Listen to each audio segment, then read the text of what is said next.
بسم اللہ الرحمن الرحیم۔ ناظرین و سامعین محترم، امید ہے آپ خیریت سے ہوں گے۔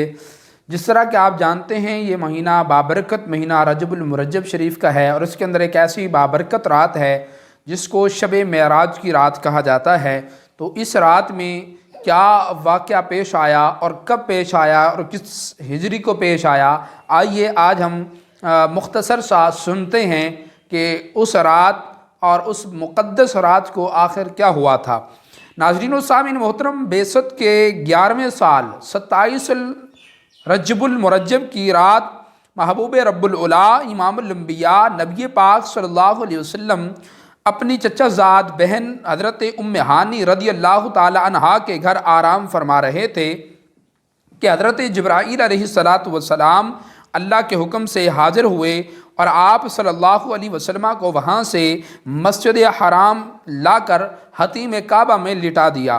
سینہ اقدس آپ کا چاک کیا گیا اور آپ کا دل مبارک کو آب زمزم شریف سے غسل دیا گیا اور اس کو ایمان اور حکمت سے بھر دیا گیا، اور پھر اس دل کو اسی جگہ پر رکھ دیا گیا۔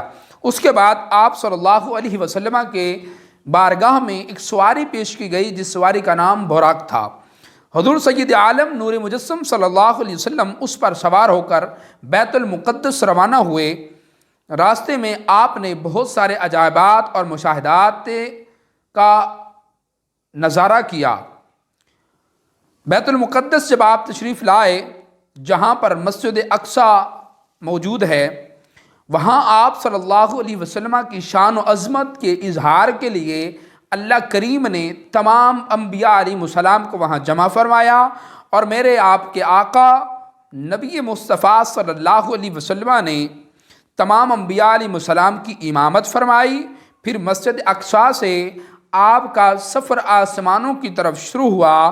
آسمانوں کے دروازے آپ کے لیے کھولے جاتے رہے، اور آپ صلی اللہ علیہ وسلم انبیاء کرام علیہ السلام سے ملاقات فرماتے ہوئے جب 7ویں آسمان پر سدرۃ المنتہا کے پاس پہنچے، تو سامعین محترم پھر کیا ہوا کہ پھر جب سدرۃ المنتہا پر آپ پہنچے تو آقا کریم علیہ السلام جب آگے بڑھے تو جبرائیل علیہ السلام نے کہا کہ یا رسول اللہ صلی اللہ علیہ وسلم، اب میں آگے نہیں بڑھ سکتا، میرے اندر جرت نہیں ہے، میرے اندر طاقت نہیں ہے، اگر بال برابر بھی آگے بڑھا تو جل کر خاکستر ہو جاؤں گا۔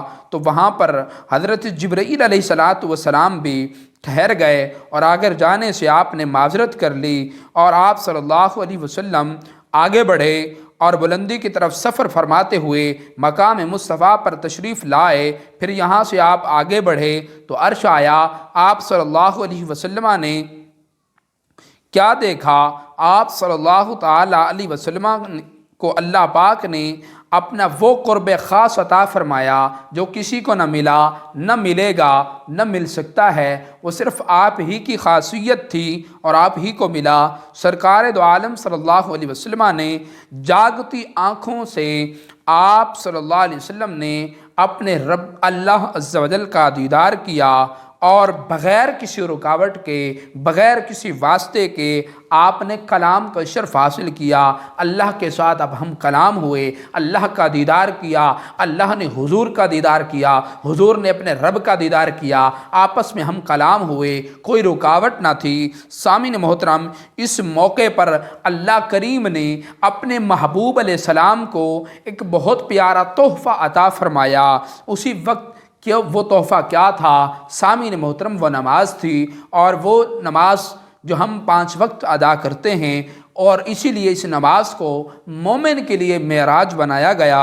اور اس کے بعد آپ صلی اللہ علیہ وسلم سدرۃ المنتہا پر تشریف لائے۔ یہاں سے آپ صلی اللہ علیہ وسلم کو جنت میں لایا گیا اور جنت کی سیر کروائی گئی۔ سیر کے دوران آپ نے نہر کوثر کو بھی ملاحظہ فرمایا۔ اس کے بعد آپ نے جہنم کا معائنہ فرمایا، ٹھیک ہے، اور وہاں پہ کئی چیزیں آپ نے دیکھیں، اور اس میں کئی روایات بھی ملتی ہیں۔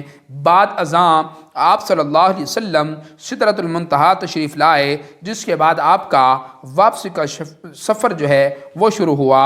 اور کوئی غیب کیا تم سے نہاں ہو بھلا، اور کوئی غیب تم سے کیا نہاں ہو بھلا، جب نہ ہی خدا چھپا تم پر کروڑوں درود۔ حضور صاحب لولاک صلی اللہ علیہ وسلم کو عطا کردہ کثیر معجزات میں سے ایک مشہور و معروف اور ایسا معجزہ جس سے آج تک سائنس بھی دنگ ہے، وہ بھی ابھی تک اس معجزے کا کما حق معائنہ نہیں کر پائی، تو وہ مشہور معجزہ واقعہ معراج ہے، جو اپنے ضمن میں کافی معجزات لیے ہوئے ہے، جیسے کہ حکیم الامت مفتی احمد یار خان نعیمی علیہ الرحمہ فرماتے ہیں تمام معجزات و درجات جو انبیاء کو علیحدہ علیحدہ عطا فرمائے گئے وہ تمام بلکہ ان سے بڑھ کر حضور علیہ السلام کو عطا ہوئے۔ اس کی بہت سی مثالیں ہیں۔ حضرت موسیٰ علیہ السلام کو یہ درجہ ملا کہ کوہ طور پر جا کر آپ اللہ سے کلام ہوئے کرتے تھے۔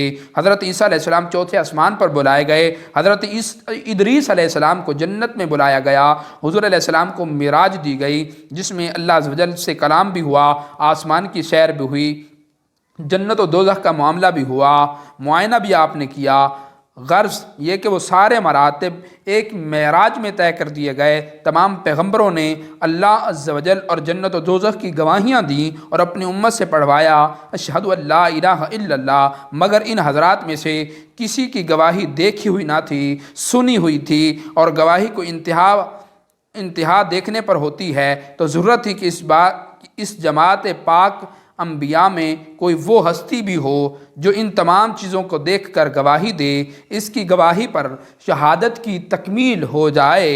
اس شہادت کی تکمیل حضور علیہ السلام کی بابرکت ذات پر ہوئی۔ اسی لیے کیا خوب کسی نے لکھا ہے عبد کہاں معبود کہاں، ہے عبد کہاں معبود کہاں، معراج کی شب ہے راز نہاں، دو نور حجاب میں نور میں تھے، دو نور حجاب نور میں تھے، خود رب نے کہا سبحان اللہ، خود رب نے کہا سبحان اللہ۔ حضور سید القونین صاحب قاب قوسین صلی اللہ علیہ وسلم نے شب معراج کروڑوں عجائبات قدرت ملاحظہ فرمائے۔ جنت میں تشریف لے جا کر اپنے غلاموں کے جنتی محلات و مقامات آپ نے دیکھے، جہنم کا معائنہ فرمایا، جہنمیوں کو ہونے والے دردناک عذاب بھی آپ نے دیکھے، اور پھر ان میں سے کچھ امت کی ترغیب و ترہیب کے لیے بیان بھی فرما دیے، تاکہ لوگ نیک اور اچھے اعمال کے ذریعے جہنم سے بچنے کی تدبیر کریں اور جنت کی لازوال نعمتوں کا سن کر انہیں پانے کے لیے کوشاں ہو جائیں۔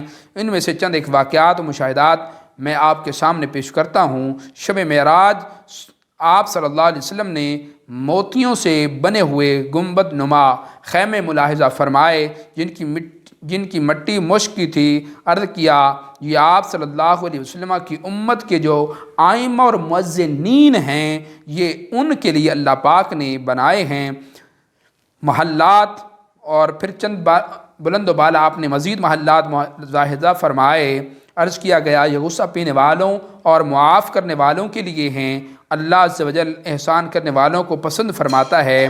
آپ صلی اللہ علیہ وسلم کو جہنم میں کچھ لوگ نظر آئے جو مردار کھا رہے تھے۔